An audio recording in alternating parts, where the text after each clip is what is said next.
नाज़रीन हेडलाइन सां ॾिठियूं ब्रेकिंग न्यूज़ अवां सां शेयर कयूं पिया कोयटा मां, जिते मरी बिरादरी ऐं सियासी समाजी अॻवाननि जो बारिखान वाक़े ख़िलाफ़ धरणो जारी आहे। बारिखान वाक़े में मुलविस जवाबदारनि खे गिरफ़्तार करे वारिसनि सां इंसाफ़ कयो वञे। अॻवाननि जो इहो मुतालबो आहे, जॾहिं त बलूचिस्तान बार तरफ़ां बि मुकमल अदालती कार्रवाइनि जो बाइकॉट कयो वियो आहे।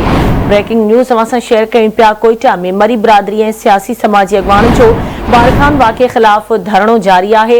बारिखान वाक़े में मुलविस जवाबदारनि खे गिरफ़्तार करे वारिसनि सां इंसाफ़ कयो वञे। अॻवाननि जो मुतालबो आहे, बलूचिस्तान बार तरफ़ां बि मुकमल अदालती कार्रवाइनि जो बाइकॉट कयो वियो आहे। तफ़सील मालूम कंदासीं कोयटा मां। आवाज़ जो रिपोर्टर आज़ाद बलोच असां सां लाइन ते मौजूद आहे। जी आज़ाद, अपडेट कजो इन हवाले सां। जी बिल्कुल, बलूचिस्तान के बारखान वारे मरी बिरादरी से थींदड़ वाक़े खिलाफ़ कोयटा बलूचिस्तान वज़ीर आला हाउस के अॻियां मरी बिरादरी लाश रखी करे गुज़र ॾींहं खां वठी अॼु एहतजाजी मुज़ाहिरो जारी आहे। मुज़ाहिरे कंदड़ मरी बिरादरी सियासी समाजी थोड़े मज़हबी माण्हू वॾे अघ में उन झाणे में शिरकत कई।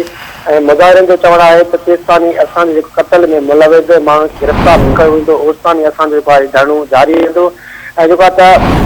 बलूचिस्तान के बार अदालत बाइकाट कई वही है। वकील जो चवण है कातिल गिरफ़्तार न थींदा। मरी खानदान से दुख की घड़ी में बराबर है। मेहरबानी आज़ाद, तफ़सील खां आगाह।